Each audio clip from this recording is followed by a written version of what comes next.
Hello everyone, it's Tacker72 here, and for today, 8 years have now gone by, meaning it's time to say goodbye to the Nintendo Switch and say hello to the new era of the Nintendo Switch 2. I recently just got my copy of the console just last night when I was at GameStop, and thankfully I managed to set all of it up as soon as I got back from the transfer in, and let's just say that the Switch 2 is certainly something. However, the real question is that since it's only day one of the console's release, the real question is whether or not this is truly worth getting if you've never owned a Nintendo console, if you never owned the last iteration of the Switch, or if you already own the Switch. What makes this version of the console the successor of the Switch better than the last one? So in this one, I'm just going to be doing a whole review on it from its pros, its cons, and just to see whether or not it's truly worth the $450 experience. So I hope you guys enjoy this, and let's kind of get started with actually a comparison.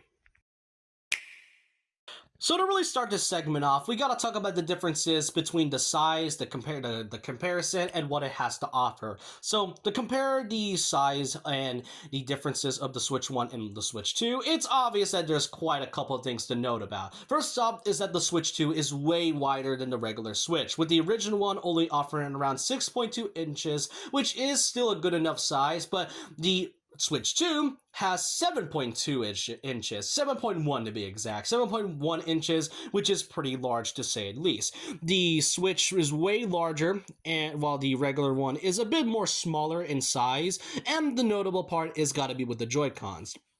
Because when it comes to the Joy-Cons, you can see that they are pretty small. Like, they're so small, you can kind of fit them in your entire hand if you can do that properly. And the one thing to mention is that if you don't have any Pro Controllers, which I did not get, by the way, since spending $84 for just a Pro Controller is way more insane than paying for $70 on a game. But anyhow, the actual Joy-Con itself of the Switch 1 is way smaller. And if you try to play these games in the side, it is a little uncomfortable to hold, especially when you're pressing these buttons. But that's kind of why these Joy-Con straps are here. But even still, you may not know how to fully open it unless you kind of hit the little knob here in order to take it out. It is pretty noticeable how small it is, and the notable part about what made the Switch 2 so good, or more so the original, is that it slides in. If you compare the Switch 2 version of it, it's obvious that the Joy-Cons are much more large and a bit more comfortable to hold inside. Not fully comfortable, but just enough to actually get your grip pretty well. And the notable thing about it is the fact that it is indeed magnetic. It is our magnetic Joy-Cons, and I actually can appreciate it. Whereas the original, you can just simply slide it off right here, and the Switch 2 can simply be just taken out by a simple press of the button if you can take it out correctly, and like what I'm not like, just don't do what I'm doing really. Then you have to look at the back of it. Obviously, aside from the size, there's also the fact that this console has a much better stand. The original one was really hard to open because while it is pretty innovative and a way to play tabletop mode, it is kind of hard to kind of keep it standing, and it's given that this Switch I've only had since 2018. It's not only just old, but the kickstand tends to come up so badly that it's really difficult for me to even get it on tabletop mode. For the actual Switch 2, it's much more cleaner, and this time it's a much better kickstand than what the original has to offer. And overall, it's a really nice size in comparison. However, then there's also the quality within each of the controllers. Now, I did mention these small little straps here, but then what is most notable is the Switch 2 strap. This time, you may notice these magnetic parts, and that's because the Switch 2 has now fully introduced mouse controllers, meaning you can simply use the Joy-Con for the Switch 2 as a computer mouse. That is kind of what it was advertised, but as of right now, there isn't really much games that is going to be fully utilizing this, but you know in the future there's likely going to be games that will be featuring this gimmick, and the only ones we know so far is Metroid Prime 4 Beyond and that new IP called Dragon Drive or something like that. Then there's also the controllers, the grip. There isn't much I can say about the grip other than the fact that it is just a controller grip, but that's all I could really say in terms of the size comparison. And as I said, if you've never owned an original Switch, this one right here is a much better upgrade. But why exactly is a much better upgrade other than the fact that it looks pretty different in appearance? Well, simple.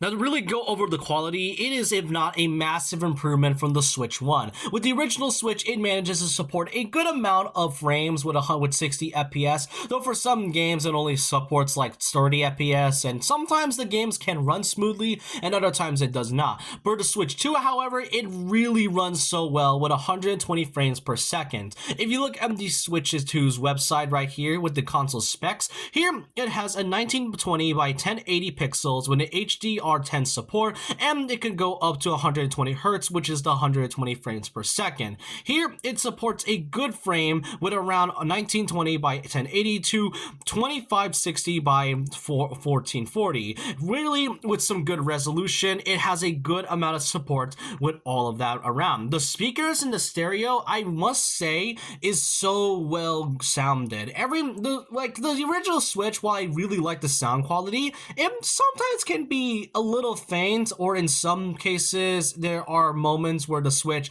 doesn't have a good sound quality. The Switch 2, even when it's undocked and docked, it is so good to hear, and it's such a good upgrade from the last one. Then there's also the storage. Whereas the original Switch can only support around 32 gigabytes, this one right here can support 256 gigabytes of storage, meaning you can support a lot of games that have really large storage in general, and I have to say that is some good ones. Now, the only big issue regarding about the storage is the fact that the Switch 2 is now able to only support express micro SD cards and not the typical other ones like SanDisk or any other micro SD. So if you really want to store other games or try to download others, and especially if you want to have a lot of games like myself, then I'd recommend getting that as soon as possible if you want to have a lot of games on your storage as well. But yeah, not to mention this game supports backwards compatibility, which I think it's pretty obvious that the Switch 2 was going to have it. If they were not going to have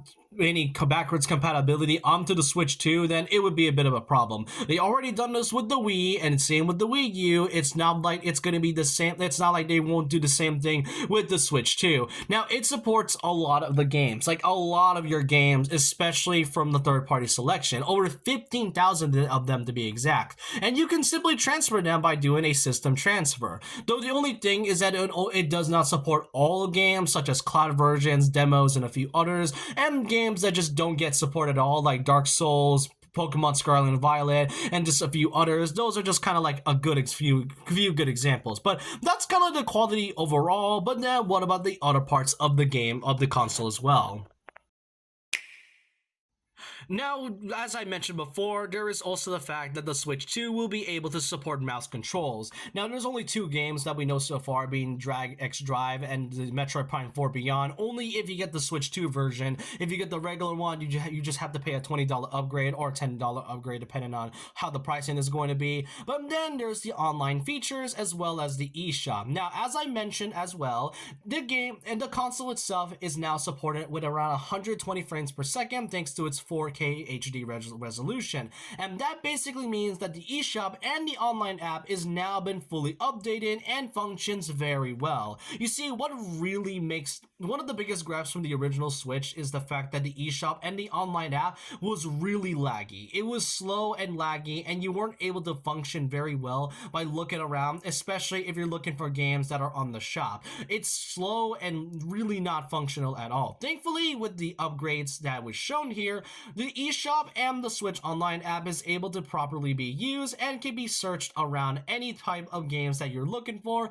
and the Switch Online app is much better than what the original has, aside from its laggy features. Speaking of online, there's also the expansion pack. Now, the biggest one is the fact that they're going to be adding Nintendo GameCube games, and there's going to be more releasing in the near future. However, one of the major things to really mention is regarding about the Legend of Zelda upgrade packs, which includes the Switch 2 editions for Tears of the Kingdom and Breath of the Wild, which can only be used unless you pay for the expansion pack. The regular ones aren't able to be used at all, and as I mentioned, if you don't own a Switch 2 but basically own Zelda, you basically kind of have to upgrade it if you ever get a Switch 2. So that's like $10 overall, which is kind of a dumb upgrade, but if you really don't want to spend $10 for two small upgrades since it's only just going to be quality wise, then the expansion pack seems to be more feasible in my opinion. Then, speaking of more online features, there's also the game chat, and so far there really isn't much I can say about that other than the fact that from what I have seen so far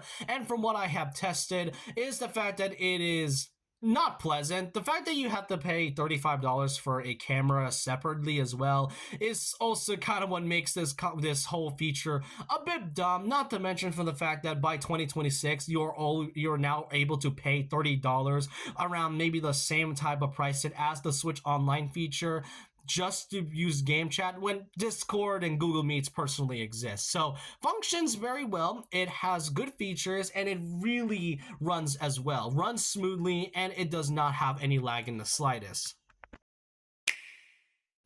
And last but not least, if anything not too surprising, is that the Switch 2 will have certain game exclusives only dedicated to this console alone. So far, we know that Mario Kart World and Donkey Kong Bonanza will be coming as part of a Switch 2 exclusive. And we cannot forget the Switch 2 editions that will come alongside with it. As I talked about before, the Zelda titles Tears of the Kingdom and Breath of the Wild, as well as Metroid Prime 4 Beyond. But then there's also titles that gotten some new upgrades like Mario Party Jamboree and Kirby and the Forgotten Land. And let's not mention from the fact that on its launch day, we were given free updates for certain games, more notably Scarlet and Violet and Mario Odyssey and Mario U Deluxe. And I gotta say, as somebody who tried Pokemon Scarlet as soon as the Switch 2 came out to see if it runs well, I gotta say, it runs way smoothly and much better than what it did in the Switch 1. It feels like it should have been on the Switch 2. That's what Scarlet and Violet really needs. It runs very well, and I cannot believe it took so long for this game to actually get something that is worth buying. But overall, that's really all I could say about the game, since those are only exclusive titles that we know so far, aside from the Switch 1 games that will be compatible into this console. So overall, the question here is the Nintendo Switch 2 really worth all that money? Since this console is $450, is it really worth buying over than just getting the original Switch? Or if you've never owned the original Switch, is it really truly worth buying after all this time? And all I can say is that, yeah, aside from the main exclusive games that will be coming alongside with it, there's also the games that will be compatible onto the console from all the many libraries of the Switch 1 has, from its third parties and first party collection. Not to mention that it runs very well. Its apps and eShop functions is way more smooth than ever, and not to mention that the controllers and all the different features that will be added is way more nicer with the fact that it runs smoothly at 120 frames per second. Now, I don't really recommend buying this console today, or more so at all, because it's a $450 console. It is really expensive, and you can tell that Nintendo was pretty egregious with the pricing. So the best way to put it is to either get it on Christmas, probably wait about a year or two for the console to kind of have its good value, or just kind of wait for a while until you save up money in order to get this console. It is a really good way to say goodbye to the original Switch and to welcome a new era of a new console that will be with us for the next 10 or so years. But I want to know your thoughts and opinions down below about this. What do y'all think of the Switch 2 so far on its first day? Let me know your thoughts and opinions down below about this. And so with that, leave a like, comment, subscribe, hit the notification bell for more videos, follow me on Twitter, and I'll see you guys next time. And remember this, once a legend, always a legend.